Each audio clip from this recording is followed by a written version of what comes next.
Salut, c'est Julien Et Thomas, de Omega Games. Aujourd'hui, petit vlog, ça fait longtemps qu'on n'a plus vlogué, ça fait un ouais, moment, ouais, on sait plus où on en est, on dit ok, on est après Cannes chronologiquement parlant, c'est enfin ça. pour vous, mais ici on est On en est en juin. juin, on est le Euh, lendemain du début de la campagne de Bee Garden. ouais, c'est qu'il y a des abeilles un peu partout. Le jeu il est là, en juin c'est En mieux. gros, c'est mieux.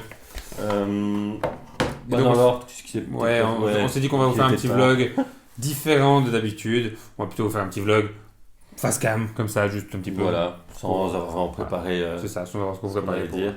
pour nous confier. On est en retard dans la vidéo hein, d'ailleurs. Voilà, à l'heure actuelle, on doit encore vous sortir la vidéo sur les objectifs de 2025. Ouais, Mhm. elle va être craigneuse cette vidéo. C'est des objectifs qui sont un Mi-année, petit peu, voilà. il faudrait l'ajuster. C'est ça, il faut l'ajuster un petit peu, mais Voilà. bon, bref.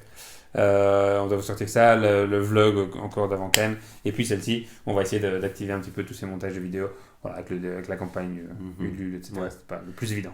Ouais, non, clairement. Bah, c'est vrai qu'on essaie toujours et on continue d'être positif dans notre aventure, j'arrive à le dire. Mais c'est vrai qu'on traverse quand même une période assez compliquée avec plein allez, de mauvaises nouvelles et aussi des bonnes choses, hein, on va tout vous dire. Mais qui arrivent, ce qui fait on arrive à un stade un peu un trop plein de bonnes nouvelles. On se dit, allez, de mauvaises nouvelles, pardon. Ce serait bien une bonne grosse nouvelle pour une fois, quoi. Ouais, une chouette bonne nouvelle. Bon, on en attend toujours, hein, donc on espère, enfin voilà, on est toujours, on travaille toujours aussi, et donc on a toujours des pistes, et on Yes. a des potentiellement bonnes nouvelles qui peuvent se Mais faire prochainement, on l'espère. d'ailleurs, en commençant par ça, donc on a été à Cannes, on vous avait raconté qu'on a repéré des chouettes jeux sur lesquels avancer. Il y en a un qu'on a encore testé dernièrement, on a pris du Mm. retard, euh, qui est vraiment très chouette jeu. On Oui. va essayer de se positionner dessus. Il faudra voir justement au niveau timing si finalement on arrive à les faire ou quoi, parce que ça, Mhm, ouais, on s'était positionné aussi sur un autre jeu, voilà, c'est partie des mauvaises nouvelles quand c'est pas même. une mauvaise nouvelle. Parce qu'il y avait un jeu coup de cœur où là on s'est dit waouh, il y a vraiment un truc. Là, ok, on détecte l'originalité, le fait que ça va se vendre et tout. C'est ça qui était très difficile en développeur. C'est de dire ok, Mhm, il y a des bons jeux, il y en a plein, mais pourquoi il va se différencier des autres? c'est ça, tout à fait. Ouais, Et là, lui, typiquement, il se différenciait des autres. voilà. Bah, le problème, c'est que comme on l'a vu, on n'est pas les seuls à l'avoir vu. Non. Et bah voilà, je peux comprendre hein, entre signer avec un petit éditeur et signer avec un plus gros éditeur Ouais, qui a un ouais. plus gros distributeur, qui a une plus grosse force de frappe. Eh oui, On ok, aurait c'est fait le la même vie. choix que lui sûrement. Voilà, on a quand même défendu le fait qu'on est petit, du coup on a un catalogue moins grand, on peut mettre vraiment en avant nos jeux, mais voilà, il n'y a pas photo, même si on sait mettre en avant nos jeux. Enfin, si on a moins de jeux. On n'a pas une aussi grosse force de frappe que de gros distributeurs, malheureusement. Ouais, ouais. Et vraiment, on va pas trop en parler du coup, vu qu'on n'aura pas le jeu. Mais il y a vraiment ce petit côté, enfin les petits jeux actuels, le Flip 7 ou Agent Avenue, où les règles sont très simples, c'est addictif. Il y avait ce côté-là. Ouais. Ouais. Bon voilà, c'est dommage. C'est dommage, mais c'est pas grave, hein, voilà, ça fait Oui, et partie puis de, ça, il de y la aura vie. d'autres jeux intéressants aussi. Tout à fait. Et On espère que ce sera pas nos messes d'or. Enfin non, non. Enfin si. Non pas qu'on espère pas le succès pour ce jeu-là, mais c'est vrai que ça serait fort mal de voir ça, mais on va le suivre de près, ça c'est sûr. Bon, pour passer à autre chose quand même. ouais, Euh, ensuite, qu'est-ce qui s'est passé dans notre vie d'éditeur? ben, on avait un Oui, contrat signé, oui. ou quasiment, oui, avec Flat River Group pour la distribution aux États-Unis, au Canada, tous les pays anglophones de nos jeux. Yes. Et puis, Il y a Trump Mr. qui est Trump passé par là. est arrivé Ah oui. avec ses tarifs. Ouais. Et donc, ben, à partir de, bon, déjà 50%, ça piquait, mais nous on disait, bah non, allez, on le fait quand même. Puis c'est passé à, je sais plus, à Mhm. 100%, 150%, je sais plus Ouais, c'est quoi ouais, là. c'était le final. le pic, je sais plus c'était combien. Et donc, on a dit, ben, enfin, non, pas on, mais le distributeur américain a dit, bah, Stop. on n'importe plus le jeu pour l'instant, donc on le fait plus. Et donc, nous de notre côté, on n'a pas produit. Ouais, ça c'est embêtant parce que même si ça n'allait pas être une quantité faramineuse dès le départ, ben, ça aurait été une quantité non négligeable Et une porte d'entrée aussi de notre côté pour le vers- marché c'est ça, US. US. Donc, ouais, ça c'était vraiment une des premières Mauvaise nouvelle. mauvaises nouvelles. Bien que, pour positiver dans l'histoire, bah, d'un point de vue trésorerie, on va pas se cacher, c'est pas la folie. Et donc, ça nous a permis d'imprimer moins de jeux, puisqu'on n'imprime pas des jeux Voilà. pour le marché américain. À ce moment-là, on se disait, mince, comment on va faire pour les quantités et tout. Bon, au moins ce problème-là était en moins, quoi. C'est ça. Même si du coup, on n'a pas les revenus réguliers qu'auraient pu nous rapporter les États-Unis. Ouais, forcément. Parce que, ça c'est quand même le deuxième gros point négatif, on a déjà parlé un peu de la distribution française qui est très compliquée, parce qu'en Belgique ça se passe bien honnêtement. Et ben, niveau, et on parle de revenus réguliers, ben, niveau distribution française, ça peine un peu. Ouais, si Euh, si on prend surtout Viprip, mais voilà. bah voilà, l'implantation de Viprip n'était pas incroyable, euh, même Mais, assez décevante, hein. et ça aussi, c'est comme ça se passe pas super bien la distribution française. Je veux dire, on n'arrive pas à avoir des très belles ventes régulièrement. On compte sur les implantations, et là, l'implantation de Viprip était assez décevante. Donc, Mhm. ouais, Ouais. ça fait un peu On mal. compte sur les implantations, on compte sur les campagnes de financement participatif, sur les campagnes nulles, on y viendra par la suite. Mais oui, voilà, c'est pas le plus évident pour l'instant pour nous, les ventes en boutique. Mhm. Bah voilà, on a un petit éditeur, on comprend. À Ouais, nouveau, il y a une pareil, saturation de jeu, on on n'a n'a pas pas la la même même force de force de frappe frappe. que d'autres Enfin, éditeurs. Et en parlant d'abord de financement participatif, hein, parlons de ceux qui sont passés. Il y a eu Forest Leader, bon ça, un point oui, positif quand même avant, oui, en un parlant de petit point positif, on distribution. fait un petit sandwich. Ouais, un petit point positif quand même, c'est que la distribution en Belgique se passe plutôt bien, Oui, oui, oui. toujours. Et donc voilà, ça c'est encore chouette. Ce côté-là, d'ailleurs, en Belgique, on Oui, est actuellement, je pense qu'on est à court d'éternitium, on est sold out d'éternitium en Belgique, ça c'est cool. ce qui est plutôt une bonne Et nouvelle, oui, voilà. c'est ça que je voulais dire avant, j'allais oublier. C'est que nos jeux sont bons parce que ça se passe bien en Belgique. En festival, les jeux se vendent vraiment bien. Même Valrock, où parfois on se dit, ah, bon là, c'est du mal à trouver la cible parce que trop familial ou Mm. quoi. On a encore aux Pays-Bas et à Dortmund, Valrock a cartonné, donc Ouais. c'est Bon, vraiment voilà. cool. Pour Parce qu'il y Valrock, a beaucoup de jeux, on va oui. essayer de relancer un petit peu Valrock aussi. On a un plan pour On, Valrock. voilà, on en reparlera en temps voulu. Mais voilà, on essaie de trouver des Ouais, solutions, on ouais. essaie d'avancer. Ouais, parce que oui, donc vu qu'on parle de tous les jeux, Eternitium, Sold Out, Valrock, globalement, je pense qu'on a déjà dit clairement, mais on est quand même déçu des volumes de vente. En festival, c'est toujours correct, mais ouais, Mhm. la Valrock Et peine un peu. ce qui est fou, c'est que allez, dans les notes que les joueurs donnent, c'est des très bonnes notes, quoi. Enfin, si on va voir sur des grosses boutiques en ligne, si on va voir sur Boarding Mhm. Geek, alors ok, il y a un plus petit volume de notes, mais il y a quand Voilà, même de très bonnes notes. Donc, ouais. voilà, c'est un Parce que peu le côté ouais, frustrant. pour Board Game Geek, on a eu un effet de BGA sur Eternitium, où tu as les gens qui testent une partie et qui ragent s'ils n'ont pas eu de chance ou quoi. Mais malgré ça, c'est une note très honnête hein, dans la moyenne des jeux. Mhm. Donc oui, on a des bons retours sur les jeux, c'est sûr.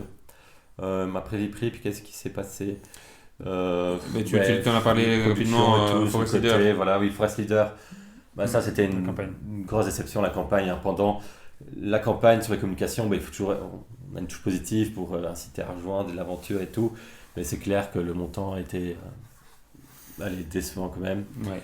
Même si on sait qu'on a une erreur, parce qu'on n'a pas très bien préparé cette campagne. C'est vrai, c'est vrai. Mais voilà, ici on est sur une nouvelle campagne Big Garden Ouais, qu'on a normalement un peu mieux préparée, mais oui, mais manifestement pas encore assez. on a plus confiance parce qu'en plus tout est prêt, ça va aller super vite la livraison derrière parce que c'est une localisation. Mhm. Le jeu il tourne très bien. Pour être Euh, totalement transparent avec vous, d'ailleurs, tout ce qui est ouais, matériel commun est déjà produit et il n'y a plus que notre matériel à nous, français, enfin francophones, donc mhm, la boîte et les règles qu'il faut traduire et qu'il faut encore imprimer. ouais. Donc, ouais. Et oui, ici on a un jour, on est à combien? On est à 26 contributions, En mais 24 heures. dont quelques-uns, faut pas se mentir, ça reste des amis proches ou la famille. Donc ouais, c'est peu, et ça j'avoue que c'est un des choses, on n'arrive pas à On a- détecter exactement le comment du pourquoi. Ouais, on n'arrive pas à faire Euh, démarrer des campagnes non. dès le début, quoi. Après, voilà, c'est un peu pareil pour je peux prendre Eternitium, Eternitium. hein, qui a pris tout d'un coup, ouais, Donc voilà, vent la en campagne poupe. Eternitium, pareil, c'était aussi relativement Oui, calme. mais oui, oui. Et Il puis y à un avait moment eu, donné, ça a il y avait un décollé. monde de jeu qui a créé une hype aussi, ça me revient sur Crowd notamment, où là il y avait tout d'un coup 50 messages en un jour, donc la hype avait Mhm. pris. Et c'est vrai que ça, c'est ce qui me faisait un peu peur, c'est autant pour Forest Leader et que Big Garden, la hype prenait pas sur Crowd, et ça j'ai l'impression qu'il y a vraiment des jeux encore plus enfin, spécifiques, moins familial, tout public ainsi. Et TNTM c'était déjà un cran au-dessus, quoi. Voilà. J'ai l'impression, hein, pour essayer de trouver des justifications. Et Après, on verra ouais, comment va se dérouler la campagne de Big Garden. Si ça se trouve, au moment où vous verrez la vidéo, Big Garden aura rattrapé Eternitium, hein, on l'espère. Et donc, très clairement. voilà, tout ira peut-être mieux avec des gros guillemets. Voilà. Pour la suite, Oui, ce qui est embêtant, c'est qu'on a un peu de retard aussi enfin, dans les productions. En fait, il y a tellement de choses à gérer en même temps, on continue à faire d'autres projets que euh, il y a des aléas qui arrivent. Enfin, il y en a même certains, c'est en dehors de nous pour la livraison des next-gen. Il y en a d'autres parce que du coup, on prend un peu plus de temps à faire les fichiers et tout. Oui. Donc, ce qui fait Pour que... NextGen, une petite parenthèse, oui, il y a encore un contrôle de douane, c'est pour ça que Thomas a dit ça. voilà. Et donc forcément, ça prend toujours une semaine, 2 semaines. On est toujours ciblé. Voilà. Ouais. Donc, on va les livrer bientôt, mais on ne sait pas quand est-ce qu'on va les sortir en boutique. Il y a un autre très chouette jeu qui va arriver, Snorkeling. On a déjà commencé à en parler. Oui. On va le sortir en septembre. On va garder la date de septembre, enfin début octobre. Le problème, c'est que tout va arriver en même temps, du coup. Ouais, ce sera même octobre, même presque novembre. Oui, c'est vrai. Donc oui, le souci c'est ça, c'est qu'ici, en début d'année, on aura fait quoi comme sortie? Ziprip, c'est tout. NextGen, j'ai l'impression qu'il va arriver aussi en fin d'été. Ouais. On va avoir Big Garden qui va arriver en même temps. Et on va avoir Forest Leader. Et on va avoir Snorkeling. Donc en fait, on va avoir plein de sorties à la fin. Voilà, ouais. Je ne suis pas convaincu que ce soit le meilleur plan non plus. Mais c'est comme ça. Et alors vous dites, tiens, ça va pas, comment ça se fait qu'on arrive à faire autant de jeux, Julien, comment ça se fait? Mais ça, je vais expliquer un peu au festival, aux curieux qui s'intéressent au sujet. En fait, nous, voilà, on prend peut-être pas beaucoup de risques. On veut investir sur du long terme et hop, dès qu'on a 13 ans, en fait, on produit des jeux avec. C'est ça, Donc, on est d'accord que on se paye toujours absolument rien voilà. du tout, même au contraire. Parfois les questions qu'on nous pose, vous vivez pas encore de ça à temps plein. Et non, même au contraire, on a peut-être même dû remettre un peu parfois. Ouais, c'est ça, tout à fait. Alors, toujours en se disant que voilà, c'est pas grave, on investit dans du stock, et donc à un moment donné, le stock il va se vendre, il va s'écouler, et donc de toute façon, on va récupérer tout ça. C'est un peu le but. Mais ce qui fait qu'ici, pour l'instant, on arrive à un point où le niveau de trésorerie est... On se dit, ok, il faut quand même mettre en pause les projets. Donc, tout ce qu'on a dit va sortir. Les illustrations sont finies pour tous ces jeux, de toute façon. Mais après, on va être obligé de mettre en pause et d'écouler le stock existant, mettre en plan certaines choses. Et donc, relancer des jeux quand à partir de 2026, malheureusement. Et oui, c'est vrai que potentiellement, c'est plus compliqué de payer des illustrateurs, de relancer des productions, etc. Et donc, on va attendre d'avoir des rentrées d'argent de par la distribution, donc de par les boutiques. Et ça, c'est le côté qui pêche un petit peu en ce moment en plus. Donc voilà, on espère que ça ira mieux dans les prochains mois. Après, vous inquiétez pas, on n'utilise jamais des campagnes pour financer des choses du passé, dans le sens, mais ici, les next-gen vont être livrés quoi qu'il en soit, peu importe le résultat de la campagne Big Garden. Donc ça, jamais de tracas à ce propos. Mais oui, par contre, on espère profiter des revenus des financements participatifs pour les prochains projets. C'est pour ça que si on fait une petite campagne juste suffisante pour produire une partie même des jeux, c'est un peu décevant. Oui, tout à fait. Enfin, je t'en parle au Big Garden, on va certainement pas financer la totalité de la production avec le Ulule. Probablement pas. Mais voilà, c'était un petit vlog différent de d'habitude. Il fallait vous raconter un petit peu ce qui s'était passé depuis parce que, comme je vous dis, on n'a plus filmé grand chose. Non. On va essayer de filmer quand même. Plus régulièrement. Comme avant. Parce que dans les prochains projets en mode festival, il y a un petit festival en Belgique, à Charleroi, dans 3 semaines. Oui. Puis on va à Paris, au PEL, Paris Ludique. Et donc voilà, tout ça devrait nous remettre du baume au cœur. Voilà. Et parce que pour ça, justement, sur des notes positives, à chaque fois, le festival, ça remet du baume au cœur. Parce que depuis Cannes, on a fait, j'ai cité vite fait Pays-Bas, Allemagne. C'était des très bons festivals. Aussi Trois légendes encore à Mons. Même si ça me fait moins bien que l'année passée, c'est à chaque fois réconfortant les festivals, donc il n'y a pas de raison à ce que ça ne continue pas. Et c'est vrai que d'un côté, je me dis, on devrait peut-être en faire davantage, des festivals. Et je sais qu'on en a déjà parlé en off, pas du tout. Mais c'est l'effet pervers ou. Mais du coup, ce qui fait qu'en effet. On avance moins sur les projets. On avance moins sur le projet. Sauf que si ici, et j'en discute avec toi comme ça, on discute en off, si ici on se dit, on développe un coin de projet, on a potentiellement un peu plus de temps pour aller sur des festivals. Oui, voilà, ça c'est vrai. C'est le côté un petit peu. Au moins, pour de nouveau renflouer la trésorerie. Stratégie de vendre le stock existant. C'est ça, tout à fait. Anyway. Yes. Voilà, c'était le petit vlog que je voulais vous faire. Je ne sais pas si tu as quelque chose d'autre à ajouter, Thomas. Non, le vlog sera fini entièrement en fait, ou on part sur un nouveau vlog après ou il continue? Oui, non, ce sera fini entièrement ici. Ok, alors je vais dire prochaine séquence, mais prochain vlog sera avec une touche de. Un plus de positivisme, oui, j'espère. Enfin, on est positif, mais. Encore des bonnes nouvelles, voilà. Des bonnes nouvelles, oui, tout à fait. Allez, on vous dit à bientôt. Et si la campagne est encore en cours, yes. Big Garden, foncez. C'est le moment où jamais. Pas. Allez, ciao. Ciao.